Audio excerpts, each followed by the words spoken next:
데살로니가전서 4장. 조엘 할아버지가 들려주는 하나님을 쏙 빼닮은 거룩한 삶 이야기. 오늘은 바울 할아버지가 하나님을 가장 기쁘시게 하는 방법에 대해 알려주신단다. 하나님이 우리에게 바라시는 가장 중요한 뜻은 바로 우리가 깨끗하고 거룩해지는 거야. 거룩하다는 건 하나님을 쏙 빼닮아서 나쁜 행동을 멀리하는 거란다. 하나님을 모르는 사람들처럼 나쁜 욕심을 부리거나 친구를 속이면 절대 안 돼. 하나님은 우리를 나쁘고 더러운 곳에서 건져내서 아주 깨끗하고 반짝이게 살라고 부르셨거든. 바울 할아버지는 데살로니가 사람들이 서로 아주 많이 사랑하고 있다고 크게 칭찬하셨어. 하지만 거기서 멈추지 말고 더욱더 넘치게 사랑하라고 부탁하셨지. 그리고 나서 또 중요한 명령을 내리셨어. 떠들썩하게 남의 일에 참견하지 말고 조용히 자기 할 일을 하면서 자기 손으로 열심히 땀 흘려 일하라는 거야. 그렇게 매일매일 성실하게 살면 하나님을 안 믿는 사람들도 우리를 멋지다고 인정하게 되고 아무것도 부족함 없이 살 수 있다고 가르쳐 주셨단다. 오늘 우리가 함께할 이 오늘의 성경 이야기 깊은 탐구에서는 방금 읽어드린 바울의 편지, 그러니까 데살로니가전서 4장 말씀을 다룰 텐데요. 네. 우리 미션은 거룩이라는 이 다소 무겁고 멀게 느껴지는 단어가 우리 어린이 친구들 그리고 부모님들의 평범한 일상 속에서 어떻게 살아 숨쉬는지 그 비밀을 파헤쳐보는 겁니다. 맞습니다. 그 방금 읽은 편지 내용을 가만히 들여다보면요. 바울이 데살로니가 교회의 사람들을 막 나무라거나 혼내려고 이 편지를 쓴 게 아니라는 걸 알 수 있죠. 전혀 아니죠. 오히려 깊은 애정 그리고 칭찬이 듬뿍 배어 있어요. 네, 너희들 지금 서로 아주 많이 사랑하고 있구나. 형제들을 향한 사랑이 참 각별하다. 이렇게 현재 모습을 되게 높이 평가하고 있잖아요. 그렇죠.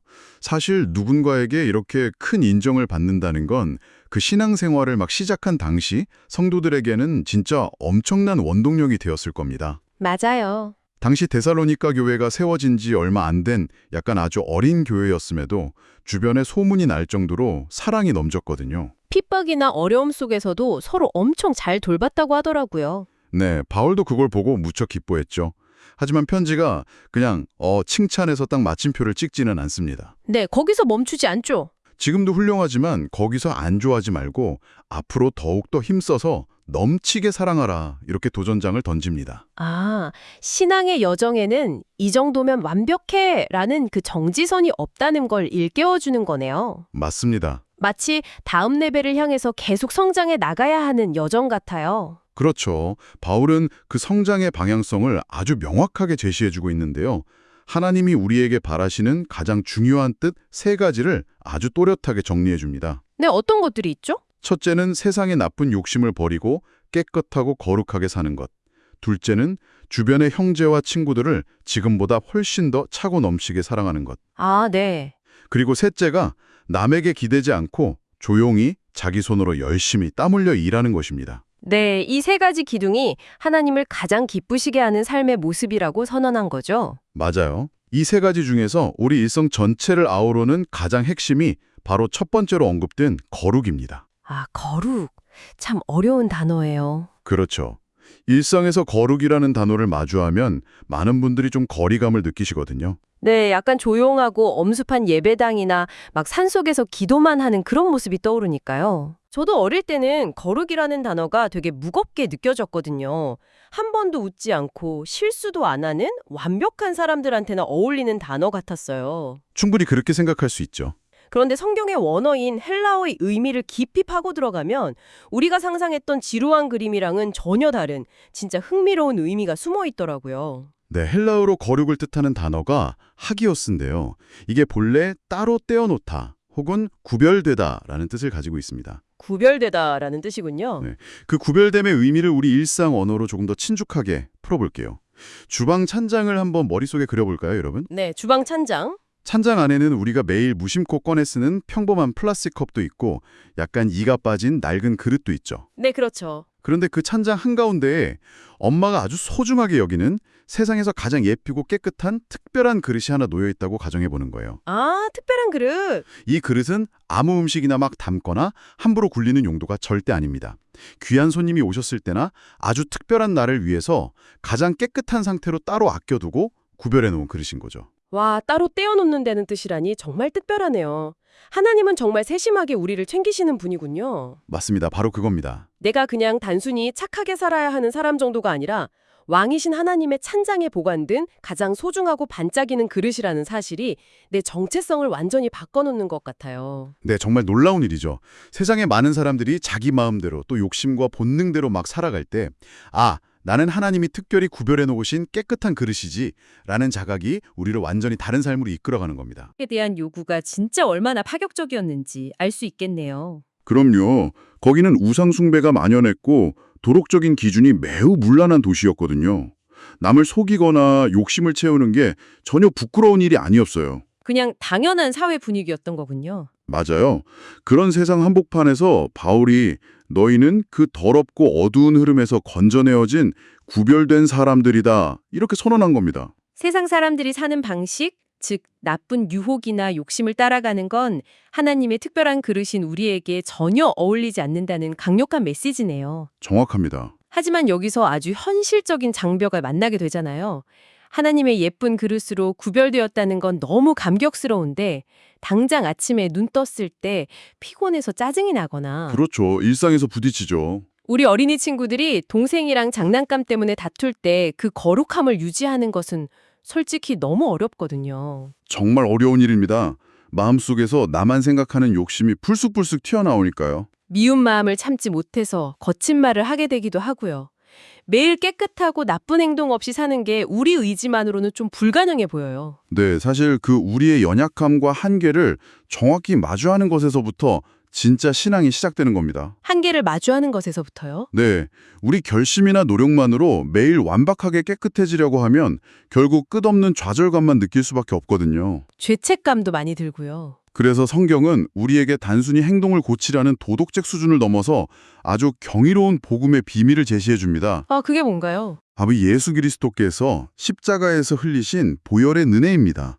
우리가 스스로는 도저히 씻어낼 수 없는 마음 깊은 곳의 죄와 미움, 욕심들을 예수님께서 십자가의 사랑으로 남김없이 맑고 깨끗하게 씻어주셨다는 사실이죠. 아, 그러니까 우리의 거룩은 나의 노력에서 출발하는 게 아니라 나를 씻어주신 예수님의 은혜에서 출발하는 거군요. 맞습니다. 그리고 그 은혜가 과거에 딱 한 번 있었던 사건으로 끝나는 게 아니라 지금 이 순간에도 우리 안에서 살아서 역사한다는 게 핵심이에요. 매일매일 넘어지고 실수하는 우리를 위해서 성령 하나님께서 마음속에 찾아오셔서 끊임없이 도와주시는 거잖아요. 네, 내 힘으로 낑낑대면서 억지로 참아내는 게 아니라 나를 사랑하셔서 구별해 주신 그 하나님의 사랑을 기억할 때 성령님께서 우리가 다시 거룩한 길로 걸어갈 수 있게 새 힘을 주시는 겁니다. 정말 은혜롭네요. 그런데 바울이 이 십자가의 은혜와 성령님의 도우심을 바탕으로 거룩한 삶의 실천 방안 중 하나로 조금 의외의 명령을 내렸어요. 네, 남의 일에 참견하지 말고 조용히 자기 손으로 열심히 땀 흘려 일하라. 이거 말씀하시는 거죠? 네, 맞아요. 거룩이나 사랑 같은 엄청 숭고한 영적 주제를 이야기하다가 갑자기 땀 흘려 일하는 육체적인 노동 이야기로 넘어가니까 얼핏 보면 좀 낯설게 느껴지거든요. 충분히 그럴 수 있습니다.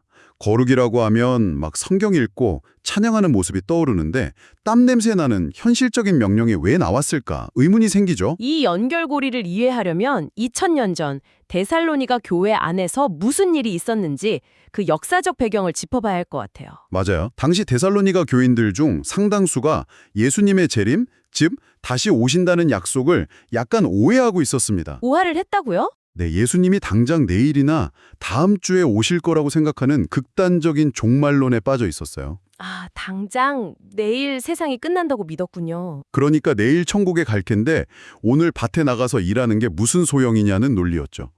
다가올 영광스러운 미래만 보느라 현실의 삶을 완전히 내팽겨쳐버린 겁니다. 우리 주변에서도 종종 볼 수 있는 모습이네요.